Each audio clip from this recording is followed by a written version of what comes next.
അസ്സലാമു അലൈക്കും. ഞാൻ സലീം കൊടി പ്രിയക്കൂട്ടുന്ന വോയിസിൽ ഇറങ്ങുകയാണ്. ഇന്നലെ മമത ഗ്രൂപ്പ് MDയുടെ ഒരു വീട്ടിൽ നടന്ന നബിദിന പ്രോഗ്രാമിന്റെ വീഡിയോ ഞാൻ പോസ്റ്റ് ചെയ്തിട്ടുണ്ട് ടിക്ടോക്കിൽ. അപ്പോൾ അതിന് വന്നൊരു കമന്റാണിത്. ഇത്രയൊക്കെ വേണം നബിദിനൊക്കെ ആഘോഷിക്കണം, ഇതൊക്കെ ആർഭാടമല്ലേ, റസൂലുള്ളാഹി ഇഷ്ടപ്പെടും. ഈ കമന്റ് എഴുതിയ വ്യക്തിയോട് വിനയത്തോടെ ചോദിക്കട്ടെ, ഇത് ചിലരുടെ തെറ്റിദ്ധാരണയായിരിക്കാം, അല്ലെങ്കിൽ വഹാബിയുടെ പുതിയ തന്ത്രമായിരിക്കാം ഞങ്ങൾ തെറ്റിദ്ധരിപ്പിക്കുന്നത്. എങ്ങനെയായാലും ശരി, നമ്മളൊക്കെ ജീവിതത്തിൽ എത്ര ആർഭാടമായിട്ട് ജീവിക്കുന്നില്ലേ. നമ്മുടെ വാഹനങ്ങൾ, നമ്മുടെ മൊബൈലുകൾ, നമ്മുടെ കല്യാണങ്ങൾ, നമ്മുടെ ആഘോഷങ്ങൾ, നമ്മുടെ ഭക്ഷണങ്ങളൊക്കെ നമ്മൾ ആർഭാട നിറഞ്ഞായിട്ടാണ് കൊണ്ടു നടക്കുക. ഇത് അള്ളാഹും റസൂലും ഇഷ്ടപ്പെടുന്നു. ഇത് നിങ്ങൾ ചിന്തിക്കുന്നുണ്ടോ?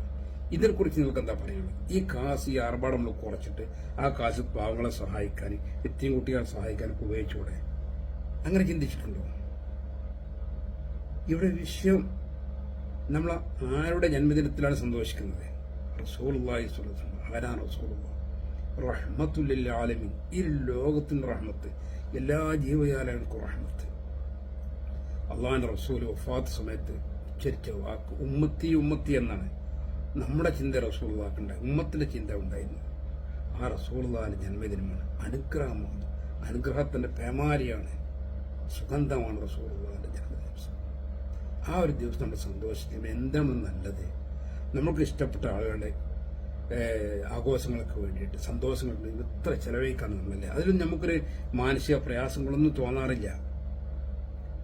മഹ്ശറയിൽ എല്ലാവരും കൈവിടുന്ന സമയത്ത്, ആദം നബി, ഇബ്രാഹിം നബി, മൂസ നബി, ഈസ നബി എല്ലാവരും കൈവിടുന്ന സമയത്ത് ഉമ്മത്തിന് വേണ്ടി, ശഫാഅത്തിന് വേണ്ടി മുമ്പ് നിൽക്കുന്ന ഒരേ ഒരു നേതാവ് റഹ്മത്തുൽ ലിൽ ആലമീൻ ഹബീബായ തങ്ങൾ.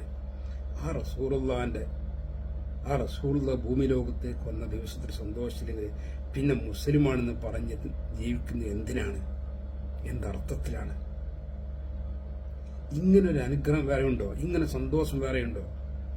നമുക്ക് വിശ്വസിച്ച് സ്നേഹിക്കാൻ പറ്റും. നഷ്ടപ്പെടാത്ത സ്നേഹം, കൊടുത്താൽ കിട്ടുന്ന 100% കിട്ടുമെന്ന് ഉറപ്പുള്ളത്, അതാണ് ഹബീബിനോടുള്ള സ്നേഹം. മറ്റുള്ളതൊക്കെ നമുക്കറിയാം, നമ്മൾ കൊടുക്കുന്ന സ്നേഹം തിരിച്ചു കിട്ടിക്കൊള്ളുന്നില്ല. എല്ലാറ്റും പരിധികളുമുണ്ട്. പക്ഷെ ഹബീബ് തങ്ങളുള്ള സ്നേഹം ഒരിക്കലും നഷ്ടപ്പെടില്ല. ഈ ഒരു ലോകത്ത് നമുക്കത് ഗുണകരമാണ്. നമ്മളൊക്കെ പാപ്പികളാണ്, ദോഷങ്ങളുടെ കൂമ്പാരമാണ് നമ്മളൊക്കെ ശരീരത്തിലുള്ളത്. ഈ ശരീരമൊക്കെ ഈ മനസ്സുമായിട്ട് മഹ്ശറയിൽ ചെല്ലുന്ന സമയത്ത് നമ്മുടെ സ്വഭാവത്തിന് വേണ്ടി റസൂലുള്ളാഹിന്റെ മുമ്പിൽ നിൽക്കുമ്പോൾ ഒന്ന് ആലോചിച്ച് നോക്കണം രംഗം. എത്ര സ്നേഹമാണ് റസൂലുള്ളാഹിക്ക് നമ്മുടെ ഉമ്മത്തിനോടുള്ളത്. എന്നിട്ട് നമ്മൾ പറയാണ് റസൂലുള്ളാഹിന്റെ പേരിൽ ഇതൊക്കെ ചെലവഴിക്കുന്ന ആർഭാടമല്ലേ എന്നത്. കഴിയുന്ന രൂപത്തിൽ, പണക്കാരെ രൂപത്തിൽ, പാവങ്ങളുടെ രൂപത്തിൽ റസൂലുള്ളാഹിന്റെ പേരിൽ ചെലവഴിക്കുന്ന ഒക്കലും ആർഭാടമില്ല.